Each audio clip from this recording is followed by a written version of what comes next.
Okey Ustaz Nasruddin, YB dah bagi dia punya point tadi. Jadi Ustaz bersedia kena grill ke? PAS merupakan parti Islam. Dasar PAS adalah Islam.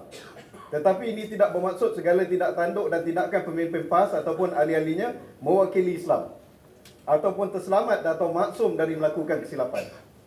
Saya yakin seperti UMNO, PAS juga tidak terlepas daripada politik fitnah.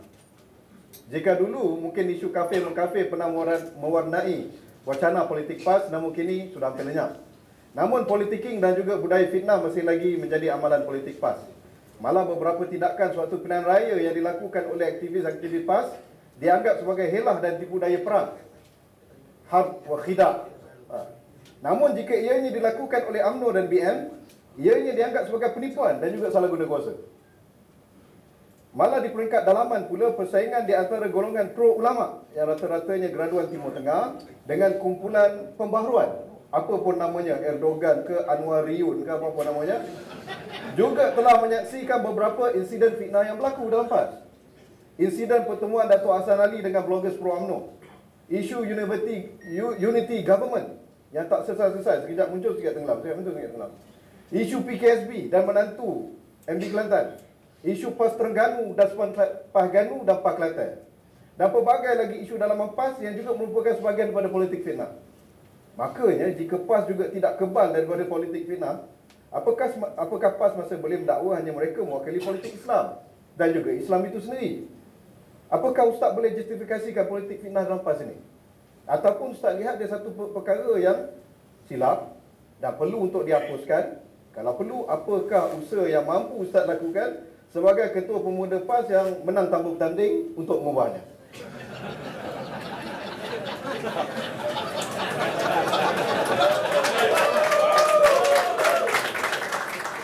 Okey, terima kasih pengerusi. Saya tertarik tadi dengan penegasan yang dibuat oleh panel pengerusi bentar tadi, bahawa PAS adalah merupakan sebuah parti yang memperjuangkan Islam. Itu ada satu premis yang saya rasa semua sedar dan semua memahami. Tetapi tidaklah bermakna setiap anggotanya itu maksum, kerana maksum hanyalah Rasulullah sallallahu alaihi wasallam. Tetapi sekurang-kurangnya apabila kita meletakkan dasar perjuangan itu Islam, dia dapat memagar, dia dapat membantu dan dia dapat membina anggota-anggotanya supaya tidak terlalu terdedah kepada perkara-perkara mungkar dan juga maksiat. Sebab Islam itulah nantinya yang akan menjadi juga agama Islam. Kita semua menganut Islam.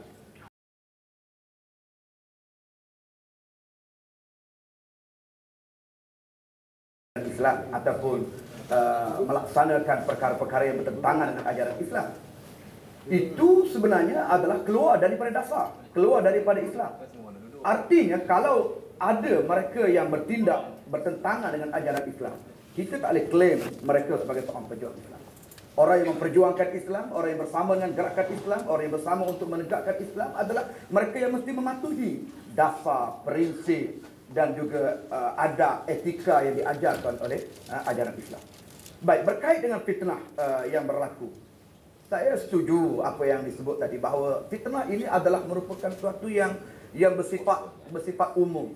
Bersifat umum. Dia boleh berlaku dalam parti politik, dia boleh berlaku di luar parti politik, dia boleh berlaku pada masyarakat dan juga pada individu.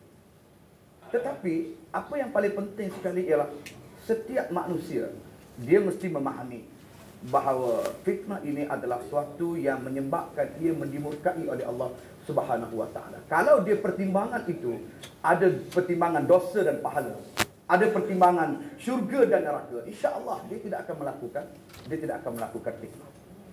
Jadi apa yang saya lihat hari ini, politik kita hari ini telah politik yang terlalu ganas, yang telah melepasi batas syurga dan neraka, yang telah melepasi batas memikirkan soal dosa dan pahala.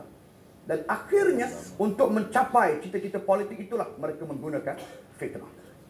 Walaupun dunia hari ini kita lihat canggih dari segi senjata, ada senjata pistol, senapang, M16, ada bom C4, ada dalam dunia sekarang ada pesawat tanpa pemandu, ada pesawat tanpa enjin, memang canggih lah dari segi senjata.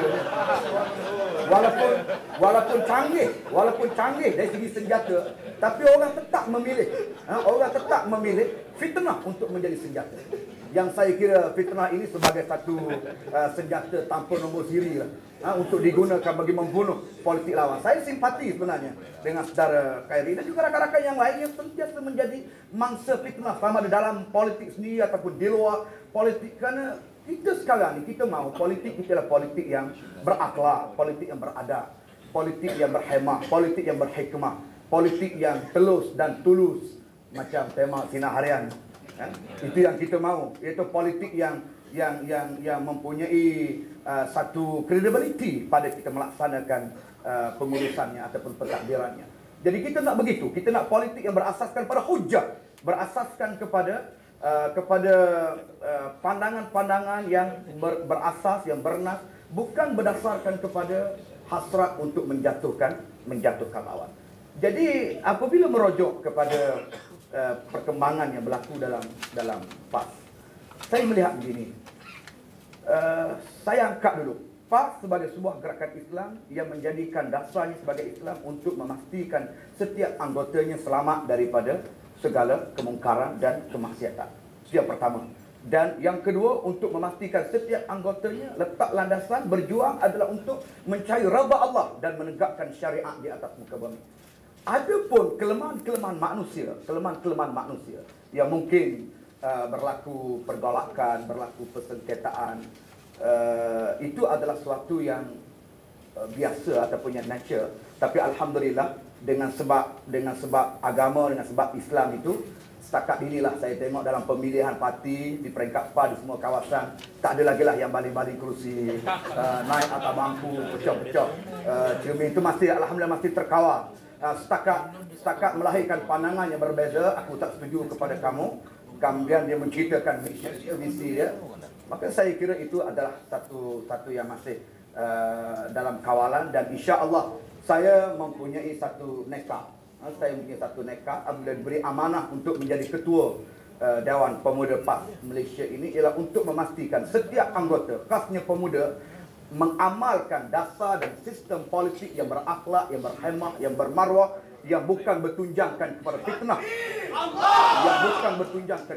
Kita tidak mahu politik yang jijik, kita tidak mahu politik yang keji, kita tidak mahu politik yang berlandaskan kepada menjatuhkan maruah orang lain, dan kita membina jati diri kita di atas penderitaan dan kesengsaraan orang lain. Itu bukan seorang pejuang yang sejati. Okey, tapi macam mana pun kita setuju perlu ada telus, transparansi perlulah.